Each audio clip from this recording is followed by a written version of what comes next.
não tem atenção compartilhada, ela vai desenvolver a fala facilmente? Não. Então a gente tem que trabalhar isso primeiro, tá? Não brinca com jogos interativos e não compartilha o foco de atenção. Não vocaliza ou vocaliza de forma precária, né? Vocalizações pouco diferenciadas, é o mesmo som para tudo. Não compreende quando se fala com ele, repete o que lhe dizem, que é a ecolalia. Não sei se vocês já ouviram falar. Vocês já ouviram falar? Ecolalia? Ecolalia é a repetição. Que às vezes a gente fala assim, qual é seu nome? Aí a criança fala, nome. Ou então, como você chama? Aí ela responde a pergunta, como você chama? Ela não te responde, ela não tem uma troca comunicativa. Porque o que é comunicação? Eu falo, passo a minha informação, te faço uma pergunta e você me responde o que eu quero saber. Não é isso? Então a criança com a ecolalia, ela só responde, tá? Ela só repete na realidade. E às vezes também, pode passar para um pouquinho isso, né? A ecolalia, ela pode ser tardia. É aquela fala aleatória que você está conversando, assim, por exemplo, na hora do almoço, vamos comer arroz, feijão, e aí a criança fala assim, eu amo hambúrguer, igual, na mesma entonação, do mesmo jeito que o Bob Esponja falou no desenho ontem. Então, isso, aí você lembra, nossa, ele estava assistindo o desenho e ele estava falando isso. Então ele traz essa fala, isso a gente chama de ecolalia tardia, e é bem característico da criança com TEA.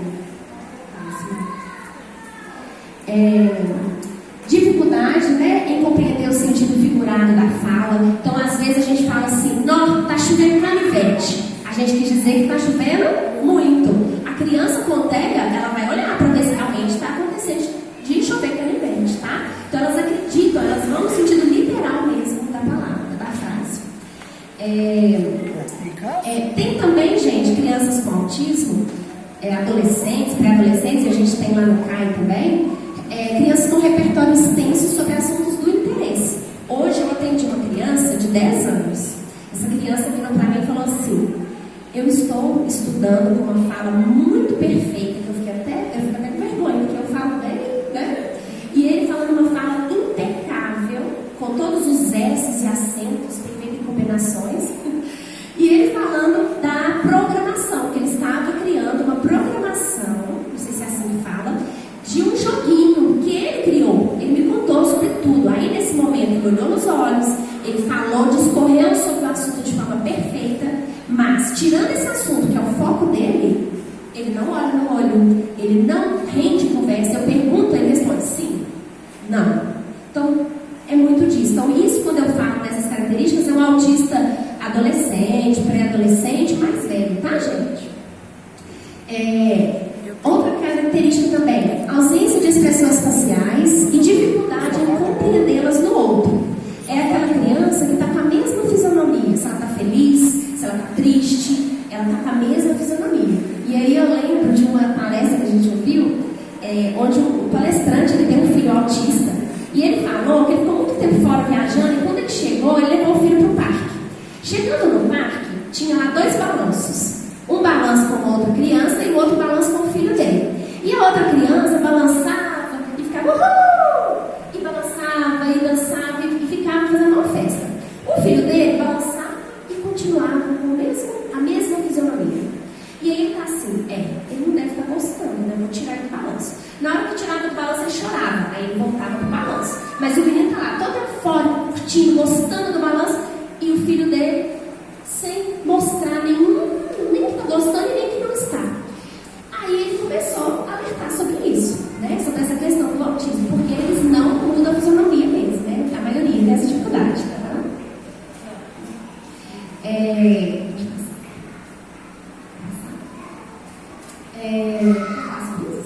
As características comportamentais? Eu gosto de falar sobre isso, porque geralmente na educação eu gosto de falar muito sobre essas características comportamentais. Isso é o que a gente mais vê e às vezes é o que mais incomoda a família. Essas birras excessivas, porque ele tem assim, o autismo eu nunca vi desse jeito. Ele tem uma aversão ao não. Falar não para ele, dá ele as birras excessivas. Alinhar, empilhar, rodar objetos de forma compulsiva e repetitiva. Dificuldade em brincar com brinquedos novos e diferentes. Dificuldade de adaptação a novas situações. É isso que você muda ele de ambiente, muda ele da rotina que ele está fazendo, que a gente vai falar aqui é até bom, porque para a gente ajudar justamente nessa característica dele comportamental, é manter uma rotina para ele. Ele precisa acordar e ele precisa saber o que ele vai fazer naquele dia, qual que vai ser as situações daquele dia. Mudando a rotina dele, tem que haver uma previsibilidade.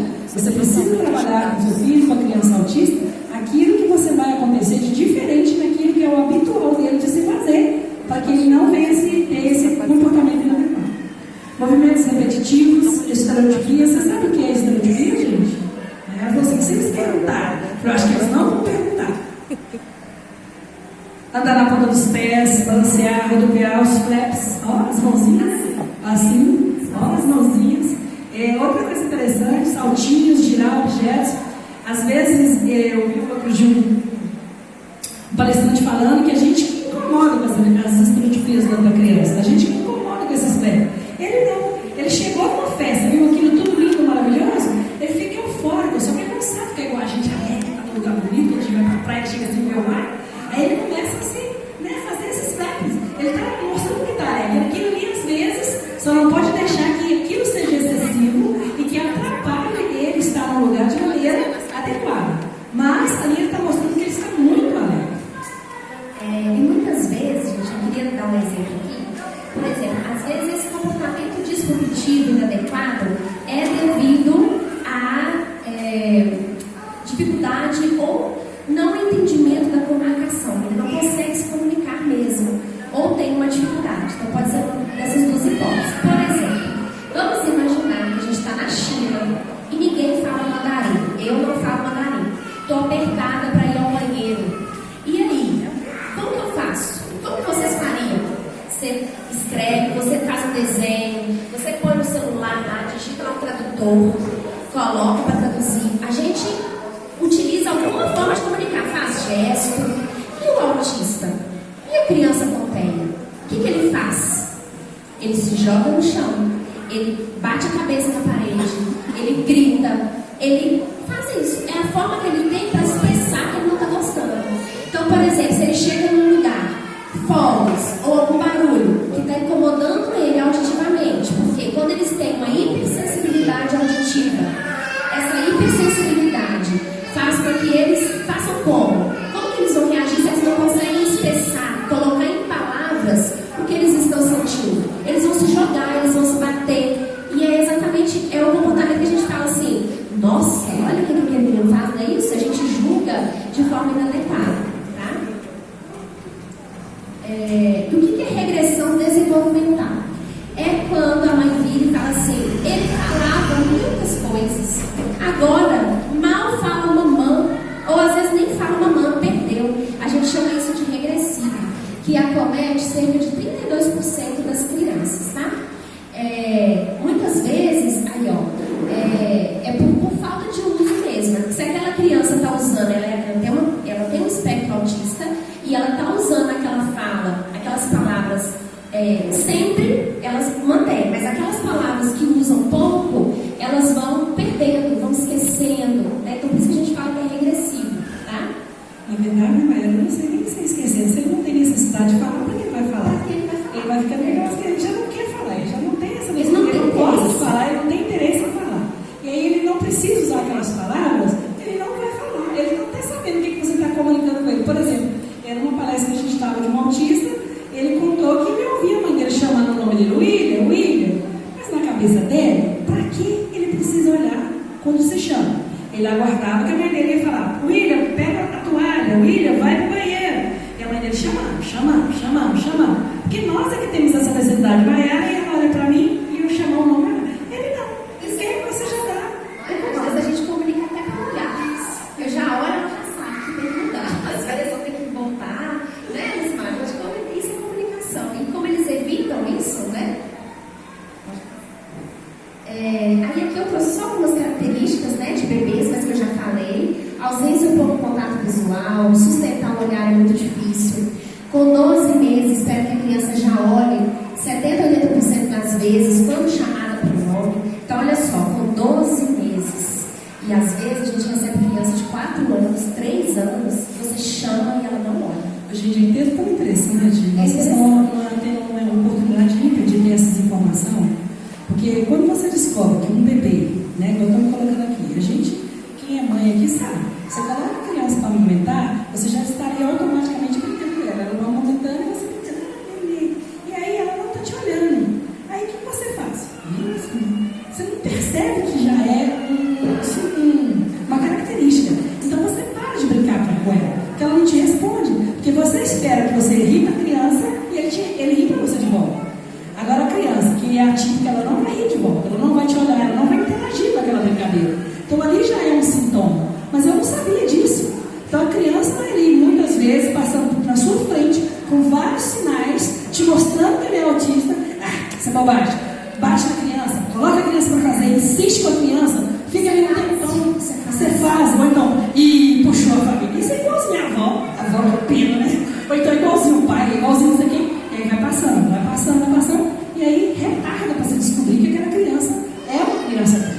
E a gente bate nessa mesma tecla, gente, da intervenção precoce, né? De o quanto antes ter esse diagnóstico ser importante. Ou se não ter um diagnóstico, mas o médico suspeitou, ele já encaminhar para intervenções terapêuticas. Igual a criança não está olhando ali no colo, vamos orientar essa mãe, como estimular a criança a olhar. Já desde bebezinho, a gente não falou do cérebro, tanto que ele é neuroplástico, quanto mais bebezinho for, melhor vai ser os resultados dessa criança. E esse é o nosso serviço, Manuca, esse que é o nosso trabalho. A gente está tendo a oportunidade de trabalhar numa tríade, onde a gente orienta a família, a escola e a saúde está lá junto com a gente intervindo nisso.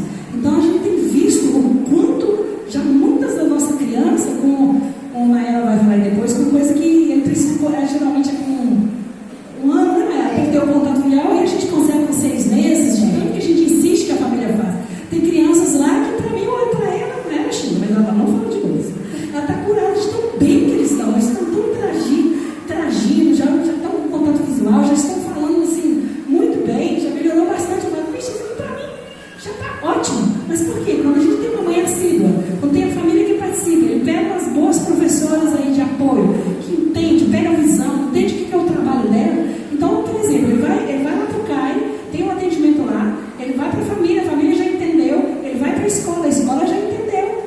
Várias horas de intervenção, né? Aí que ela falou lá, não tem como a criança não aprender, não tem como a criança não avançar.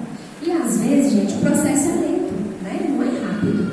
Mas cada mínima vitória a gente já fica muito feliz, né? Então a fala, né? Eu só quis trazer, eu já falei, mas a fala tem que ser funcional. Aquela criança, meu filho fala tudo. Aí quando você vai conversar com a criança, ela fala, ela conta de 1 a 100 ou de 1 a 10. Ela vai soltando aquela ecolalia tardia, aquela fala do desenho. Não fala no contexto. Ela não te responde quando você pergunta. Você pergunta a idade dela, ela está olhando para o outro lado, ela está conversando sobre outra coisa. Ela não entrou na comunicação. Comunicação é troca. Então isso é muito importante de se observar. Aprende, né, que o Simar já falou, né, que é o nosso, né, que a gente sempre utiliza de forma sistemática, né, o nosso trabalho é baseado nisso, né, com muita fé que é isso que funciona e a gente tem, assim, resultados maravilhosos, né, que a gente está recebendo aí.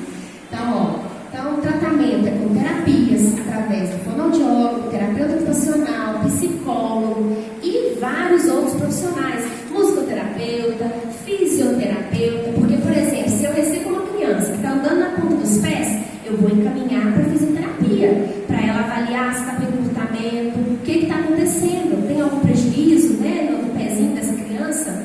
Então, a gente já manda, tem todo um trabalho multiprofissional. Então, a saúde, ela avalia, né, no CAI, a gente funciona assim, a saúde avalia, orienta os pais a dar essa continuidade das terapias em casa e orienta as escolas para também, na medida do possível, elas estarem estimulando essa criança dentro do que é possível. E esse trabalho, gente, está sendo assim, pioneiro aqui na região. A gente está começando isso. E as escolas também têm uma participação muito grande nisso. Porque geralmente quando a família não percebe que a criança tem algum desses sinais, essas características que a gente falou, é a escola que vai perceber. Porque quando ele vai para a escola se comparando uma criança com a outra, opa, esse aqui não está fazendo o que aquela faz, esse aqui não está fazendo. Aí geralmente a família tem assim,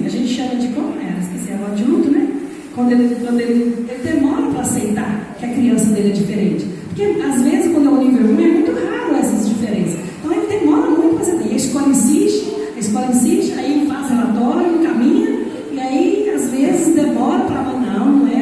Nós temos uma aluna nossa mesmo, que eu acho que até hoje o pai dela ainda não aceita. Está aí se debatendo até hoje. E isso dificulta, né, o processo terapêutico, porque aí ele não vai fazer o que a gente pede em casa, e aí vai atrasando esse desenvolvimento da criança, né? Então o trabalho, gente, tem que ser contínuo, comunicação a todo momento com a família, porque às vezes de uma semana para outra eu já ganhei uma melhora do contato visual, e aí a gente vai mudando essas orientações, né? E isso tanto com a família quanto com a escola. Então o trabalho é sempre dessa forma.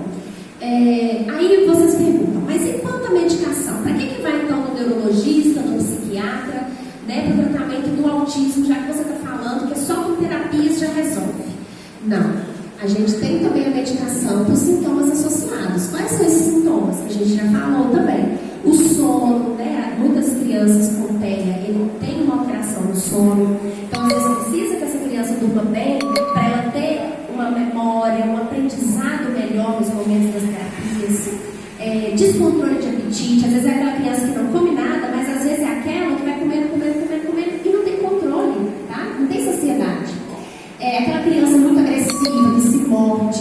Às vezes, como eu falei, pode ser por questão da comunicação, mas precisa de uma coisa eficaz ali, imediata. Então já entra com a medicação. Às vezes é uma criança muito agitada, a gente tem muitas comorbidades associadas ao TEA, e a grande maioria tem também o TDAH, que é uma criança muito agitada na maioria das vezes. Então, se a criança está agitada, correr na sala, como que eu vou trabalhar o contato visual? Como que eu vou trabalhar com ela olhar para a minha boca e tentar imitar o que eu quero que ela aprenda? Então, precisa dessa medicação sim para ajudar. Mas se a medicação vai tratar o contato visual? Não. Vai tratar a atenção compartilhada? Não. Vai tratar a ele olhar quando eu chamo pelo nome dele? Não. Então não trata autismo, trata as comorbidades. Outra também que estão se desenvolvendo muito é o TOD, que é o transtorno opositor desafiador. Quando a família não faz essa intervenção correta, de maneira eficaz, a criança vai ficar de uma forma tão agressiva que aí ela desenvolve esse outro transtorno, que aí dificulta mais ainda. Qual é a chance de ter um filho dentro do espectro? 1 a 3%, tá, gente? Para qualquer pessoa. Se eu engravidar, eu tenho 1 a 3% de chance. E se eu já tenho um filho com o diagnóstico fechado? A chance vai para 10%, aumenta. E se eu já tenho 2 filhos com diagnóstico? Aumenta para 25%, tá? Então vai aumentando. À medida que vai tendo filhos, a gente tem, né, uma família que tem, e vai aumentando a probabilidade. Nós já estamos com uma família lá que agora já foi o terceiro dela diagnosticado. Quando o primeiro filho, aí tem as singularidades quanto ao sexo. Se é uma menina, o primeiro filho é uma menina, o segundo é menino, esse número pode chegar a 17% de chance. Agora, se o primeiro é menino e o segundo menina, cai para 4%. Eu só quis trazer, porque é uma curiosidade, as pessoas perguntam, né? E são estudos que foram realizados e trouxeram esses quantitativos para a gente. Então, gente, aqui em Corinto, em caso de suspeita, eu suspeito que meu sobrinho seja. O que eu devo fazer? Onde eu devo ir? Onde eu devo procurar? Qual que é a porta de entrada? É o PSF, pertinho da sua casa, tá? Vocês vão lá, as enfermeiras, toda a saúde já está informada, orientada a receber essas suspeitas. E aí vai procurar a enfermeira vai conversar, vai agendar com o médico e daí realizar os encaminhamentos necessários. E tratamentos. Se o médico suspeitar, olha, essa criança está com atraso, então já vou mandar para as intervenções. E aí vai realizar as intervenções dentro